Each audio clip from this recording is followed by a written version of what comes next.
Assalomu alaykum hammaga. Siz bilan yana Uzkor kanali. Bugun biz K-pop olamida so'nggi haftada sodir bo'lgan eng muhim va shov-shuvli yangiliklarni bir joyga jamlab ko'rib chiqamiz. Bu hafta ichida comebacklar, rekordlar, kutilmagan hamkorliklar va hatto sog'liq bilan bog'liq yangiliklargacha bor. Va eng qizig'i, yangi avlod guruhlari ham juda kuchli kirib kelmoqda. Agar siz K-popni chin dildan kuzatsangiz, bu video aynan siz uchun. Xo'sh, demak tayyor bo'lsangiz, boshladik. Haftani kuchli boshlagan guruhlardan biri Le Sserafim. Ular o'zlarining ikkinchi to'liq albomi Perflow uchun Celebration klipini teaserini taqdim etishdi. Reliz 24-aprelda chiqdi.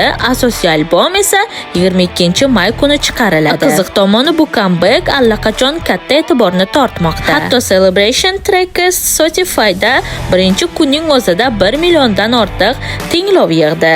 Bu juda kuchli start hisoblanadi. Shu bilan birga aespa ham muxlislarni kuttirib qo'ymadi. Ular o'zlarining ikkinchi to'liq albomi Lemonade-ni e'lon qilishdi. Reliz sanasi 29-may. Yana bir muhim detal, albomda 11 ta trek bo'lishi tasdiqlandi. Bu esa aespa yangi eraga jiddiy kirishganini ko'rsatadi. Legendalar qaytmoqda. K-pop tarixida muhim o'rin tutgan IOI guruhi qaytmoqda. Ular Loop nomli albomni may oyida chiqarishni rejalashtirgan. Bundan tashqari ular 3-mini albomni ham chiqarishni e'lon qilishdi.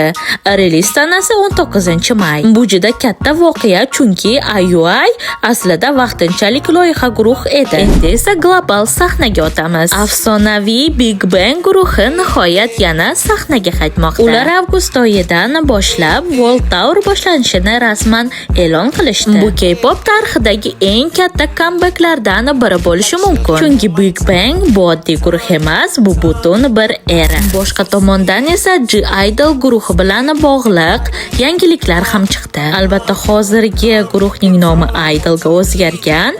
Yana shunga ham hate kelmasin. Ularning Shimoliy Amerikaga bo'lgan turnir safari vaqtincha bekor qilingan. Agentlikning aytishicha, bu qaror yanada sifatli va kengroq ko'lamdagi shou tayyorlash uchun qabul qilingan. So'nggi paytlarda internetda muhokama bo'layotgan qiziq holatlardan biri YG Entertainment bilan bog'liq. 4 ta prodyuser va xodimlar birdaniga New Jeansni ijtimoiy tarmoqlarda follow qilgani aniqlandi. Bu oddiy holat emas, ko'pchilik buni kelajakdagi hamkorlik yoki katta loyiha signali sifatida ko'rishmoqda. Endi esa yangi avlodlarga o'tamiz. Hype Entertainment yangi qizlar guruhini debyut qildi. Guruh nomi Unchild. Ularning konsepti juda noodatiy, Frankie Punk yoki Genzi Punk. Guruh nomining o'zi ham chuqur ma'noga ega. Unchild ya'ni oddiy qoidalarga sig'maydigan, o'z yo'lini tanlaydigan avlod. Bu guruh K-popdagi standartlardan chiqib, erkinlikni targ'ib qilishmoqda. Endi esa raqamlar gapiradi. Blackpink guruhi bu yil Google qidiruv tizimidagi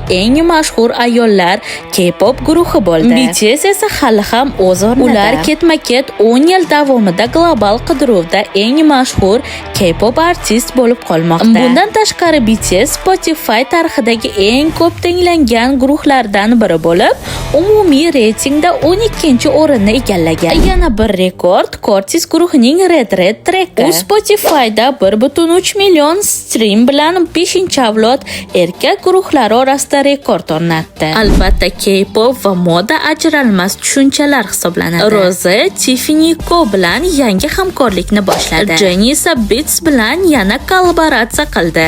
Bu safar qora rangli versiya. Twice guruhi a'zolari Momo va Sana esa Prada kiygan Iblis loyihasi uchun Yaponiyada rasmiy ambasador bo'lishdi. Bu K-pop yulduzlarining global fashion sahnasida qanchalik kuchli ekanligini yana bir bor isbotlaydi. Jisoo Cannes festivalda yangi obrazda ko'rindi. Uning chiqishi muxlislar orasida katta muhokamalarga sabab bo'ldi. Jennie esa Time tadbirida ishtirok etib ko'rinish berdi. Yana bir qiziq holat, Baby Monster'da Asa va EXO guruhi a'zosi Kai birga ko'rildi. Bu ham internetda turli taxminlarga sabab bo'lmoqda. Aylit guruhi a'zosi Moka sog'ligi sababli vaqtincha faoliyatini to'xtatdi. Shifokorlar unga uzoq muddatli davolanish va dam olish kerakligini aytishgan. Bu holat muxlislar uchun tashvishli bo'lsa-da, eng muhimi uning sog'ligi hisoblanadi. Endi esa yaxshi yangiliklarga qaytsak, Miao guruhi ham comebackka tayyorlanmoqda. A'zolardan biri esa bu safar konsept